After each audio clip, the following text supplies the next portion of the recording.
Hey Steve, what's 6 foot long and keeps a dick warm? A Man City scarf. Oh!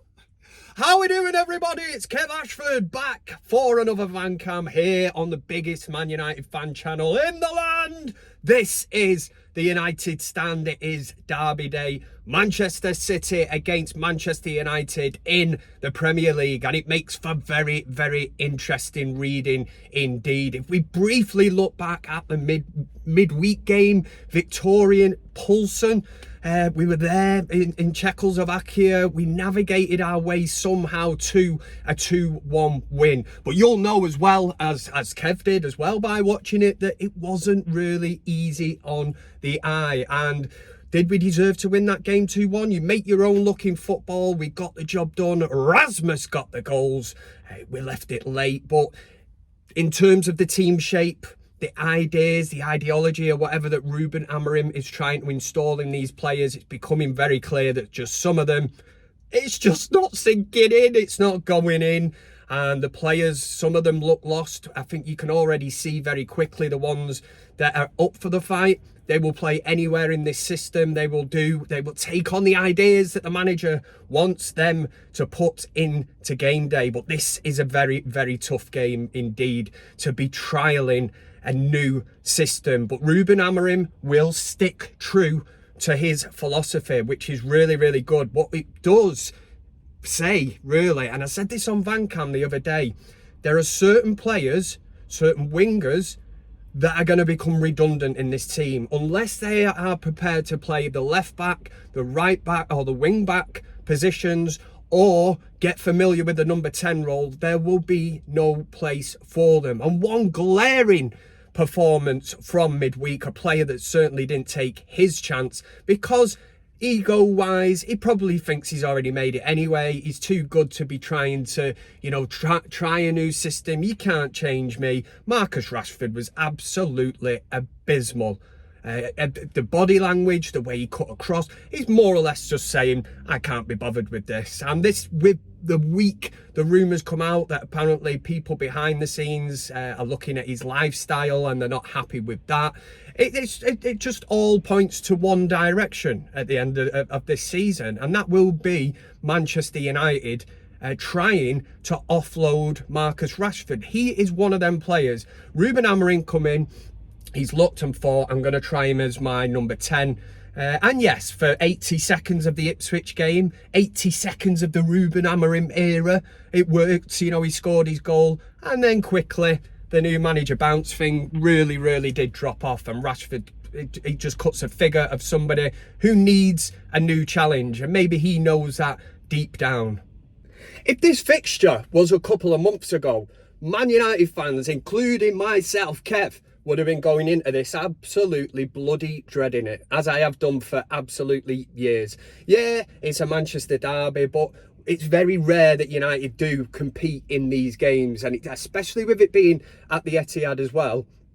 It's been damage limitations against this team, but that has changed. It's changed, and it's good. I mean, Kev's there for it. I mean, Pep Scratchiola scratching his head. He's cracking up.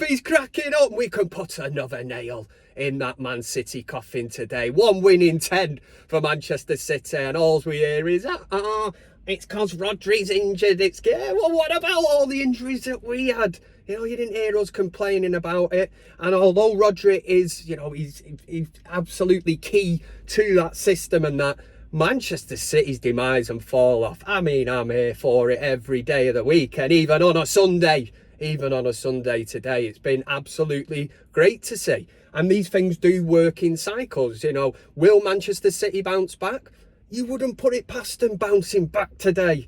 And this is their cup final, their big game. This is their derby. They absolutely love this. Them and all the knobhead fans as well. They'll be well up for this today. But the one surprising thing has been, any Manchester City fans that I've actually been speaking to over the last few days, I know a few of them, knobheads, I've been saying, so what do you think? Because I think United fans are going in with a little bit more confidence than what we usually would. I've got City fans telling me, I'd take a draw now, Kev. And that to me says everything. I'm like, wow. You would take a draw? against struggling Manchester United, who are in 13th place. And whilst you're here, it's Derby Day, you might as well finger blast that like button for the United stand. We got a full day of content here for you.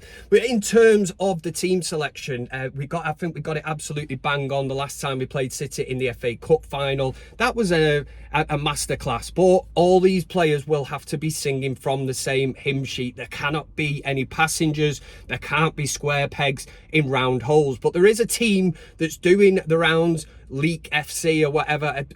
In terms of the team, I think it's absolutely bob on. This is the team that I would go for, and it's got structure to it. It's got players in their preferred position. It's got balance to it. Anana would start in net. Yes, all right, he's made a couple of mistakes recently, but you look at the way he played in the FA Cup final, he's going to be pivotal to playing out from the back. Your back three would be Maguire, De Ligt and Martinez. I know Maguire, people will be like, whoa, Maguire.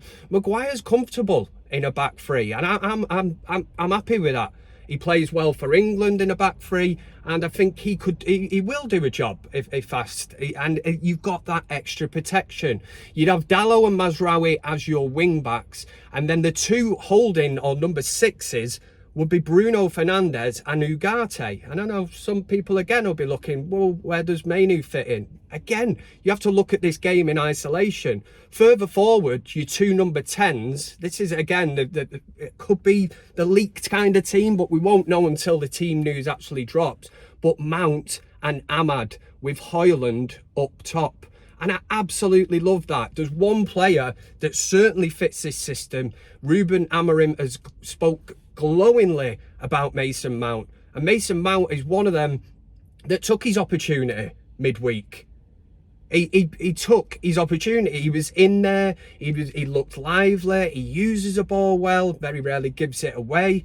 And his creativity-wise, he's got that in his locker as well. So, I mean, if that was the team for today, I'd be very, very happy. But again, we know that Ruben Roulette will kick in. And it's very, very hard to pick a team that Ruben Amorim is going to go with. So only time will tell. But I'm very, very excited. Make sure you get into the comments section and let me know, do you think that Pep Scratchiola is going to cause any issues for United today? Or are United just going to put another nail in that Manchester City coffin? What a great time to be going there. I've heard people saying, oh, this will be the game that they kick-starts their season. Well, have a couple of them. How about we go there and we kickstart our season? We lay down a marker. This could be hopefully the first game where Ruben Amorim gets, a big result, and he'll know what it means to the people of Manchester and the Manchester United fans in general. Hopefully, come the end of this game, Manchester will be red. My light's gone off. That's absolutely brilliant. That means it's time to go. I'm so excited for this game. I really am. I think there's so many twists and team selection. We'll have to see how that one pans out. But for United today, against them silly Blue Nose knobheads, it's the coach drops. It's the come on, United! Hey!